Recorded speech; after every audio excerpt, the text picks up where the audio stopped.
Yo, what's up, webheads? And today, before we get into this video, I just want to say that this is not coming out of nowhere. These are my opinions, and this has just been on my mind for the past couple of days. This is not coming from like a hateful type of place. These are just some of my opinions. Yeah, just take anything that I say with a grain of salt, and I think you should do that with anything or anyone on the internet, especially when it comes to relationship stuff. Majority of the people on the internet spewing relationship bullshit are shoving down this toxic narrative down your throat. And today, that's not going to be me. I'm just going to talk straight from my head, and you can form your own opinion off of it. I will say, do not expect these type of videos all the time. So if you're seeing this and you subbed for that reason, I appreciate the sub, but I don't do things like this all the time. So today, I want to talk about today's generation, bro. Today's generation is so cooked when it comes to love, and it's not even funny. The problem is with today's generation is it's all about situationships. It's all about bull crap, lying, strictly hiding shit from your partner, and all that type of BS. Nobody wants to commit anymore. I think, me personally, I think if you date someone, I think you should date them for the rest of your life, and you should marry them. You should date to marry.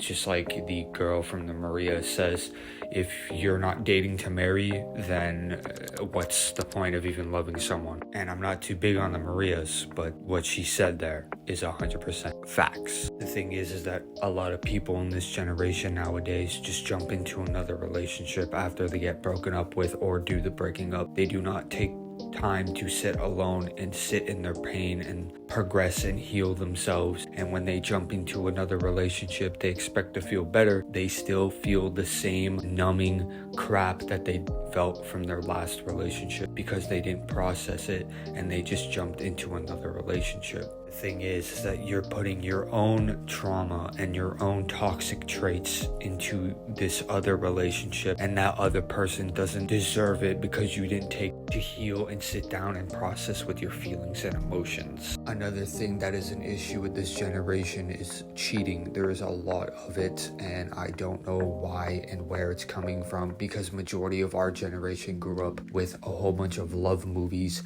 and romance movies, and I honestly don't know where it's all coming from, and it's actually insane, bro. Another issue is that majority of the time when you try to set boundaries with your partner in a healthy relationship and the other person is not healed, or just in general, they all see it as controlling and toxic. It's not controlling and toxic. When you set boundaries with a person, you are telling them things that you are fine with and things that you are not cool with. I could go tell my friend that I don't want them talking to any of my exes, and if he doesn't respect that, then I have the right to get mad at him for that. But obviously, if your friends are not respecting your boundaries, they're not your friends either, honestly. Having boundaries in a relationship is just basic decency and basic things humans need to do. There's no boundaries, then you're essentially fine with your partner or yourself just being able to do whatever. And I think this is where majority of the cheating comes from. I think it's because the nice people in the relationship don't know how to set boundaries because, quote unquote, it's toxic. It's not toxic. It's called being normal in a healthy relationship. Another issue is that a lot of people ignore the red flags when they first start dating. And if you see a red flag, you shouldn't ignore it, bro, like right away, because that is your first sign that that person, for the first few months you've known them, has been putting on a mask. And when they feel comfortable, that's when the mask starts slipping and you start to see their real selves.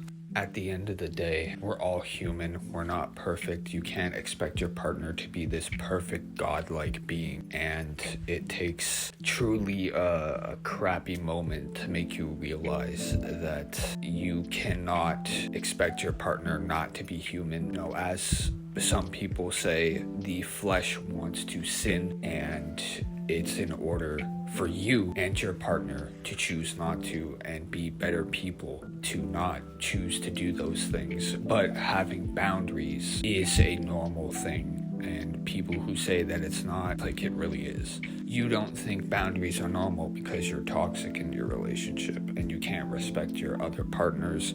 You can't respect your partner's wishes for you to not do certain things. It's normal human decency that certain people do not want you doing certain things. And like I said, this is not coming from an ill intent place. This is not from any hateful place. This is just my opinions and just my thoughts. This has been a video that I've wanted to make for a while now, and I'm finally getting around to it. You also shouldn't have to nag your partner to do certain things, like text you and not leave you undelivered for hours or read for hours.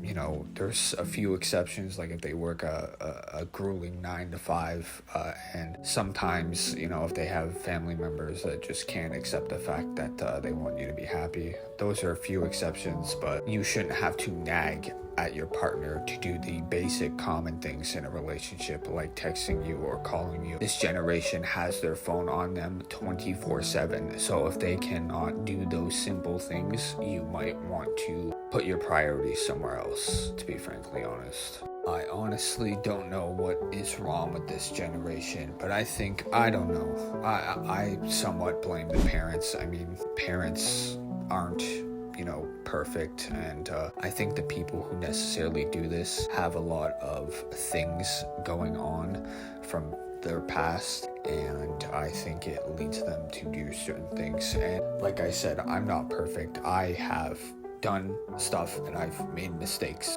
but I also date to marry. I date or try to date one person for the rest of my life. Majority of the time, this generation just doesn't want to do that, nor do they believe in doing that. Majority of this generation likes summer flings, crappy one-night stands, and I don't believe in that. I think every time you intermingle with somebody, you are losing your soul. You are giving a part of your soul to somebody else, and I think that's why most of y'all are miserable as hell. Anyways, this is the end of the video. I hope you enjoyed it, and like I said, these are just my opinions on why this generation's love is so cooked, honestly. But there's no hateful, there's no malice coming to it. I'm just putting my thoughts into a video because, like I said, I've been wanting to do this and make this video for a long time. I'm a commentary page, and I don't just talk about superheroes and Spider-Man. I like to talk about things that are on my mind in general. So if you like, make sure to, you know, leave a like, subscribe, all those things. Anyways, y'all have a good rest of your day. Peace.